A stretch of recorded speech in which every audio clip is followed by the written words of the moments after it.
अस्सलाम वालेकुम। आज हम लोग first year MBBS Satyanarayan biochemistry book से पढ़ने लगे हैं चैप्टर 9 जिसका नाम है प्लाज्मा प्रोटीन। ठीक है, तो पहले मैं आपको एक जनरल ओवरव्यू दे देती हूँ। ठीक है, फिर उसके बाद हम लोग इसको थोड़ा डीप में पढ़ते हैं। अब देखिए, जो हमें पता है plasma that is a part of blood. ठीक है, तो पहले हमने लिख लिया ब्लड के दो पार्ट होते हैं, प्लाज्मा और उसके अलावा सेल्स जिनको हम फॉर्म्ड एलिमेंट्स भी कहते हैं। ठीक है, तो सेल्स जो होते हैं उनकी कंसनट्रेशन होती है 45% और जो प्लाज्मा होता है वो होता है 55 to 60%। ठीक है, तो यहाँ हम कह सकते हैं कि 40 to 45% या रफली अगर कहें तो 45% एंड 55%। अब प्लाज्मा जो है दैट कंसिस्ट ऑफ 90% वाटर। ठीक है, 90% जो होता है ये वाटर से बना होता है और फिर उसके बाद इसके अंदर जो 10% होता है वो होते हैं हमारे इनऑर्गेनिक आयंस। ठीक है, ऑर्गेनिक सब्सटेंसेस वेस्ट वगैरह होते हैं, अमोनिया, यूरिया और उसके अलावा हमारी कार्बन डाइऑक्साइड होगी। ठीक है, और ऑर्गेनिक सब्सटेंसेस होगी जिनमें हमारे प्रोटीन्स हो गए हैं और कार्बोहाइड्रेट्स, लिपिड्स हो गए हैं। तो ये सब कुछ ये तो this is the this is the concentration या परसेंटेज ऑफ प्लाज्मा। लेकिन हम लोग इसके अंदर हमें क्या पढ़ना है, हमें पढ़ना है प्लाज्मा प्रोटीन।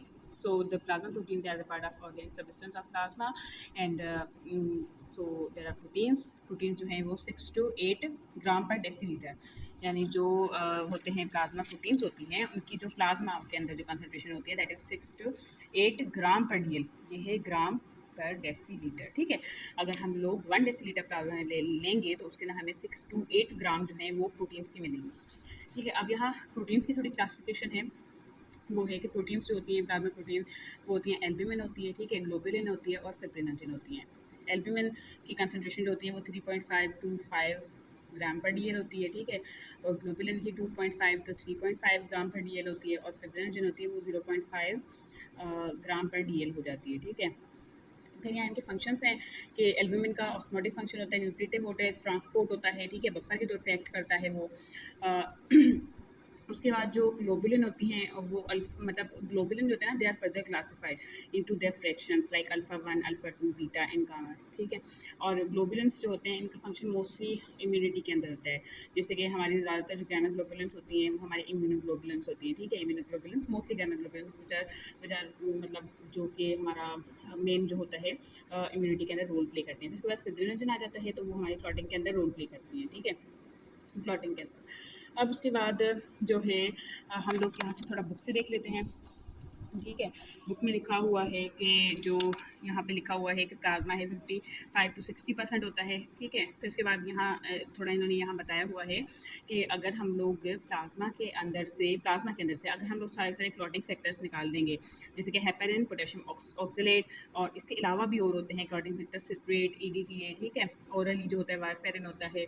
तो अगर हम सारे के सारे एंटी कोएगुलेंट्स जो हैं वो निकाल देंगे हम लोग, यानी कि एंटीकोएगुलेंट्स हम लोग कहते हैं कि जो हमारी क्लॉटिंग को रोकते हों, यानी ब्लड की क्लॉटिंग को रोकते हों। तो अगर हम लोग सारे सारे एंटीकोएगुलेंट्स निकाल देंगे तो क्या होगा, हमारा ब्लड जो होगा वो क्लॉट कर जाएगा।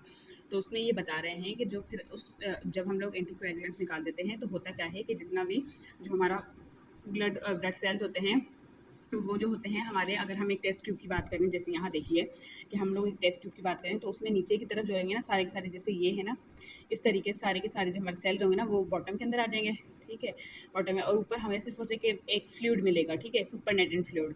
तो वो फ्लूइड जो होता है ना, वो फ्लूइड उसको हम कहते हैं सीरम।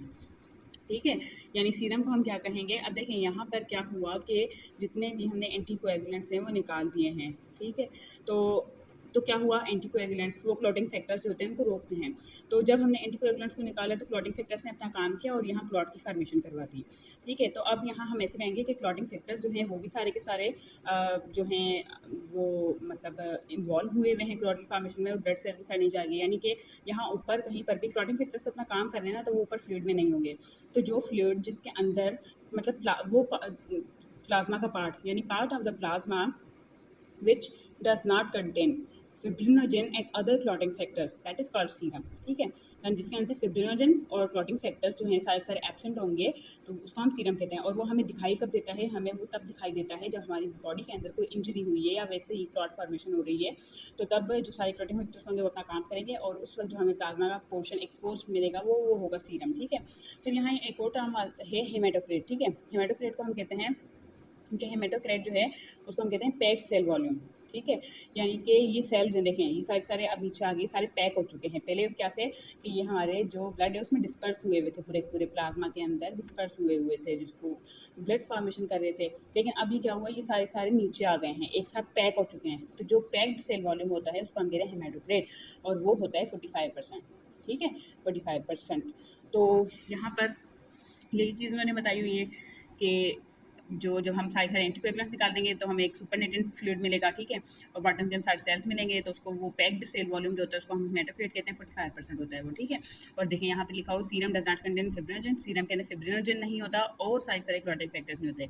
इसका मतलब ये कि सीरम के अंदर और प्लाज्मा में डिफरेंस किस चीज़ का हुआ, प्रेजेंस और एब्सेंस ऑफ फिब्रिनोजन, ठीक है। जिसके बाद ब्लड की थोड़ी इंपॉर्टेंस बताइए कि जो ब्लड का टोटल वॉल्यूम होता है एक अडल्ट के अंदर, यानी अडल्ट 60 केजी का अगर अडल्ट होगा तो उसके अंदर जो होता है वो 4.5 to 5 लीटर होता है, ठीक है, 5 लीटर तक का ब्लड होता है। फिर ब्लड के फंक्शन बताए हुए हैं, एक्सक्रिएशन होता है, एसिड बेस मेंटेनेंस होता है, रेस्पिरेशन, वाटर बैलेंस होता है, transport of metabolites, hormone, drugs और बॉडी डिफेंस वगैरह, ये सारा सारा जो होता है ब्लड का फंक्शन होता है। फिर यहाँ सेपरेशन ऑफ प्लाज्मा प्रोटीन, कि हम लोग प्लाज्मा प्रोटीन को सेपरेट कैसे कर सकते हैं। तो यहाँ एक ओल्ड टेक्निक के बारे में इन्होंने बताया। पहले इन्होंने बताया कि 6 to 8 ग्राम जो है वो, जैसे कि मैं आपको बता चुकी हूँ कि वो ग्राम पर decilitre of plasma there are 6 to 8 gram of plasma protein. तो इसके बाद एक ओल्ड टेक्निक के बारे में बताया हुआ है कि हम लोग अमोनियम सल्फेट और सोडियम सल्फेट को हम लोग इनके ज़रिए हम लोग प्रेसिपिटेट आउट कर सकते हैं प्लाज्मा प्रोटीन्स को, और इस प्रोसेस को कहते हैं साल्टिंग आउट प्रोसेस, ठीक है। साल्टिंग मतलब हम ये केमिकल्स डालेंगे प्लाज्मा के अंदर तो जो हमारी प्रोटीन्स होंगी वो प्रेसिपिटेट होकर ऊपर जो है आ जाएंगी, ठीक है। और जो मतलब यहाँ इन्होंने नाम बताया एल्बुमिन, ग्लोबुलिन, फिब्रिनोजन, ये हमारी प्लाज्मा प्रोटीन्स होती हैं। उसके अलावा एक और टेक्निक होती है कोआगुलेशन के ज़रिए भी हम करते हैं ये, जिसके अंदर हाफ सेचुरेशन करते हैं हम ग्लोबुलिन के लिए, और फुल सेचुरेशन होती है हमारी एल्बुमिन के लिए, बट उसका यहाँ कोई जिक्र नहीं है। फिर इलेक्ट्रोफोरेसिस के बारे में बताया हुआ है। एक्चुअली जितने भी हम लोग मतलब प्लाज्मा के अंदर कुछ भी हमें डिटर्मिनेशन वगैरह करनी होगी या कुछ भी लेबॉरेटरी फाइंडिंग्स वगैरह, उसमें हम लोग मोस्टली इलेक्ट्रोफोरेसिस को यूज़ करेंगे। आप ये आगे चल के भी देखेंगे काफ़ी जगह पे इलेक्ट्रोफोरेसिस यूज़ हो रहा होगा। अब फुल टेक्निक क्या है वो तो हम लोग मतलब आगे चल के चैप्टर 43 के अंदर पढ़ा जाएगा, लेकिन जस्ट इन्होंने यहाँ सिंपल बताया है कि हम लोग पेपर या एगर जेल जो है वो हम लोग वर्नोल बफर के साथ लेते हैं, ठीक है, जिसकी पीएच इतनी होती है, और उसके ज़रिए से हम सेपरेट आउट करते हैं प्लाज्मा प्रोटीन्स को 5 डिस्टिंक्ट बैंड्स के अंदर, यानी 5 बैंड्स के अंदर हमें वो मिलती है। ये देखिए ये बैंड्स ये रहे 1 2 3 4 5 बैंड्स के अंदर हमें जो है प्लाज्मा प्रोटीन्स अपनी मिलती हैं, ठीक है, जो एल्बुमिन, अल्फा 1, अल्फा 2, बीटा और गैमा ग्लोबुलिन ये होती हैं, ठीक है।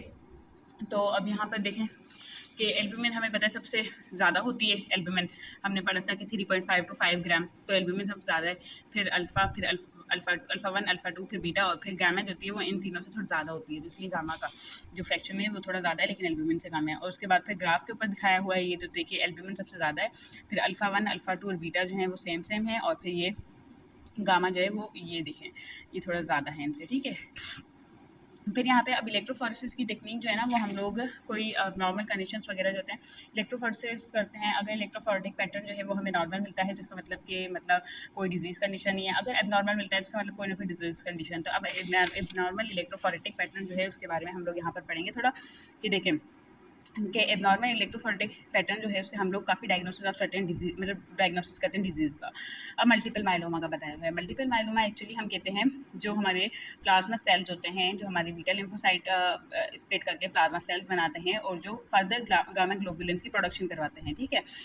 तो वो सेल्स जो होते हैं ना, अगर वो सेल्स उनमें कोई एबनॉर्मेलिटी आ जाए, यानी अगर वो सेल्स पागल हो जाते हैं, तो पागल होते हैं तो पागलपन के अंदर बंदा उल्टी सीधी हरकतें करता है, तो वो प्लाज्मा सेल्स भी उल्टी सीधी हरकतें करके और ख़राब से गामा ग्लोबुलिन यानी कि हमारे जो एंटीबॉडीज़ वगैरह होती है ना वो ख़राब प्रोड्यूस करते हैं, ठीक है। तो उसको हम कहते हैं मल्टीपल माइलोमा, मतलब इसको एक कैंसर ही है ये एक किस्म का, ठीक है। तो ये मल्टीपल माइलोमा जो है आप देखें अगर अगर प्लाज्मा सेल जो हैं वो जो हैं एबनॉर्मल हो गए हैं, तो जो हमारी गामा ग्लोबुलिन्स होंगी वो एबनॉर्मल इन अनकंट्रोल्ड जो है प्रोडक्शन करेंगे गामा ग्लोबुलिन्स की। तो क्या होगा हमारा जो गामा ग्लोबुलिन फ्रैक्शन है वो क्या हो जाएगा, वो इंक्रीज़ कर जाएगा, ठीक है। तो यहाँ देखिए ये लिखा हुआ है कि sharp and distinct M band appears in gamma globulin fraction. फिर उसके बाद एक्यूट इन्फेक्शन लिखा है, यानी कि गामा ग्लोबुलिन का फ्रैक्शन जो है वो उसमें शार्प और डिस्टिंक्ट हमें क्या मिलेगा, इंक्रीज़ मिलेगा।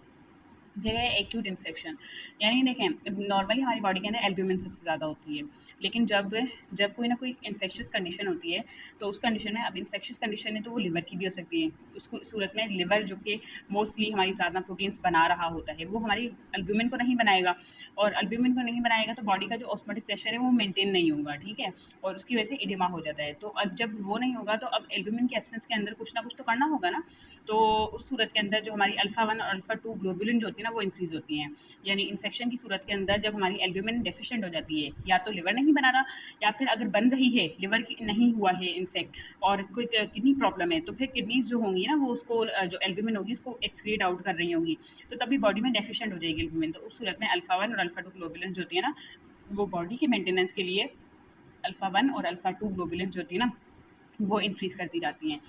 मतलब अल्लाह ताला ने निज़ाम ही ऐसा बनाया है कि हमें हर तरीके से जो है सो अगर एक नहीं है तो दूसरे की मौजूदगी में हमारे जो अंदर का निज़ाम है उसको जो है बिल्कुल बरकरार रखा जाता है। फिर नेफ्रोटिक सिंड्रोम, तो वही बात कि नेफ्रोटिक सिंड्रोम के अंदर किडनीज़ ख़राब हो जाती हैं, तो उसकी वजह से वो एल्ब्यूमिन को जो होती है सीक्रेट आउट करती हैं। अच्छा, एक्यूट इन्फेक्शन यानी अल्फ़ा 1 अल्फ़ा 2 जो है वो अगर ज़्यादा बढ़ जाएँगे तो फिर क्या होगा कि हमें उनका फ्रैक्शन भी बढ़ा हुआ दिखेगा। ये जो अल्फ़ा 1 अल्फ़ा 2 का फ्रैक्शन है ना ये हमें बढ़े हुए दिखेंगे, तो हम समझ जाएँगे कोई इन्फेक्शन है। फिर उसके बाद नेफ्रोटिक सिंड्रोम है, तो एल्ब्यूमिन की कमी हो रही है, तो हम लोग देखेंगे कि एल्ब्यूमिन की कमी हो रही है तो क्या है, तो हमें कौन से बढ़ते हुए दिखेंगे, एल्ब्यूमिन कम हो जाएगा और जो हमारे अल्फ़ा 1 और अल्फ़ा 2 हैं वो जो होंगे वो हमें जो है बढ़ते हुए दिखेंगे, ठीक है। फिर प्राइमरी इम्यून डिफिशिएंसी के अंदर हमारे गामा ग्लोबुलिन्स फंक्शन करते हैं, और इम्यून डेफिशिएंट यानी यहाँ पे ओवर एफिशिएंट हो रहा था हमारा इम्यून सिस्टम, भले अब नॉर्मली होता लेकिन एफिशिएंट हो रहा था, तो हमें इंक्रीमेंट दिख रहा था, और यहाँ पे क्या हो रहा है, यहाँ डेफिशिएंसी हो रही है तो यहाँ डिक्रीज होगा, तो यहाँ है डिमिनिश्ड गैमा ग्लोबुलिन बैंड, यानी ये जो ये है ये मतलब हमें खत्म हुआ हुआ मिलेगा। फिर अल्फा 1 एंटीट्रिप्सिन डेफिशिएंसी, तो देखें ये जो है अल्फ़ा 1 एंटीट्रिप्सिन डेफिशिएंसी है, तो हमें अल्फ़ा 1 एंटीट्रिप्सिन डेफिशिएंसी के अंदर अल्फ़ा 1 बैंड कम होता हुआ दिखाएगा, तो ये अल्फ़ा 1 कम हो जाएगा। सिंपल है। फिर उसके बाद एल्ब्यूमिन और ग्लोबुलिन रेशियो, देखें हमारे एल्ब्यूमिन और ग्लोबुलिन रेशियो है ना वो हम लोग मोस्टली जो है हमारा मतलब 3.5 टू एक सेकेंड, जो हमारा एल्ब्यूमिन होती हैं बॉडी के अंदर वो 3.5 टू 5.0 ग्राम पर डीएल है, और हमारी ग्लोबुलिन होती है 2.5 टू 3.5 ग्राम पर डीएल। अब जब हम इनको रेशियो की फॉर्म में देखेंगे ना तो रेशियो यही आएगा, ये जो रेशियो है ना ये आएगा मोस्टली रेशियो 1.2 टू 1.5 रेशियो 1, ठीक है। अब देखें एल्ब्यूमिन और ग्लोबुलिन रेशियो, ये रेशियो जो है ये हमें पता है ये मतलब 1.2 टू 1.5 रेशियो 1 है। अब अगर ये रेशियो कम या ज़्यादा होता है तो हम समझ जाएंगे कि कोई ना कोई मसला चल रहा है बॉडी के अंदर, ठीक है। अब कम या ज़्यादा कैसे हो सकता है, देखें अगर जैसे एल्ब्यूमिन है वो हमारा न्यूमिनेटर में, ग्लोबुलिन हमारा डिनोमिनेटर में, तो अगर एल्ब्यूमिन किसी वजह से अगर न्यूमिनेटर कम होता है, न्यूमिनेटर छोटा होता है, डिनोमिनेटर बड़ा होता है, तो क्या होता है कि ओवरऑल रेशियो कम हो जाता है, ठीक है। तो और मतलब जब ये एल्ब्यूमिन है वो कम होगा, ठीक है, एल्ब्यूमिन कम होगा, एल्ब्यूमिन कम किस वजह से होगा, न्यूमरेटर कम होगा ना, तो एल्ब्यूमिन कम होगा, एल्ब्यूमिन कम किस वजह से होगा, या तो एल्ब्यूमिन की प्रोडक्शन नहीं हो रही, बॉडी में कम है, बॉडी में कम कैसे होगा, या तो प्रोडक्शन नहीं हो रही, या अगर प्रोडक्शन हो रही है तो फिर बॉडी से निकल जा रहा है, तो या लिवर की प्रॉब्लम है प्रोड्यूस नहीं हो रहा, या फिर किडनीज की प्रॉब्लम है कि किडनीज को एक्सक्रीट आउट कर रही है, या फिर अब देखें एक तो ये तरीका हो सकता है इस रेशो को कम करने का कि एल्ब्यूमिन कम हो जाए, या फिर ग्लोबुलिन बढ़ जाए। अगर ग्लोबुलिन बढ़ जाएगी, ठीक है, तो तब भी एल्ब्यूमिन तो हमारा नॉर्मल है लेकिन ग्लोबुलिन के बढ़ने की वजह से जो हमारा डिनोमिनेटर होगा वो बढ़ जाएगा और ओवरऑल रेशो हमारा कम हो जाएगा। तो ग्लोबुलिन कब बढ़ती हैं, ग्लोबुलिन तब बढ़ती हैं जब हमारी मल्टीपल माइलोमा वगैरह का जो है मतलब होता है कि जिसके अंदर अब नॉर्मल जो है प्रोडक्शन होती है गैमा ग्लोबुलिन्स वगैरह की, तो उस सूरत के अंदर तो हम लोग समझ जाएंगे अगर ये रेशो हमें कम मिलेगा तो हम समझ जाएंगे या तो एल्ब्यूमिन कम हो रही है, एल्ब्यूमिन कम क्यों होगी, या तो किडनी का कोई प्रॉब्लम है या लिवर का कोई प्रॉब्लम है, या ग्लोबुलिन अगर बढ़ा है तो हम समझ जाएंगे कि वो मतलब माइलोमा वगैरह का या इस तरीके से इम्यून सिस्टम का कोई है उसमें फ्लॉ। तो यहाँ लिखा हुआ है कि एल्ब्यूमिन सिंथेसिस कम हो जाएगी, ठीक है, लिवर डिजीज़ के अंदर होता है मोस्टली ये, और उसके अलावा सेवर प्रोटीन मेलन्यूट्रिशन यानी प्रोटीन की इंटेक कम की जा रही है जिसकी वजह से एल्ब्यूमिन की प्रोडक्शन वगैरह कम हो रही है, ठीक है, इस वजह से भी हो सकता है। या फिर उसके बाद एक्सक्रिएशन ऑफ यूरिन के अंदर एल्ब्यूमिन की एक्सक्रिएशन होना, ठीक है, तो ये कोई किडनी प्रॉब्लम होगा नेफ्रोटिक सिंड्रोम। फिर उसके बाद है कि कोई क्रॉनिक इन्फेक्शन वगैरह है, इन्फेक्शन वगैरह, ठीक है, इन्फेक्शन वगैरह में भी एल्ब्यूमिन कम हो जाती है। या फिर increase production of globulin associated with chronic infection वगैरह है।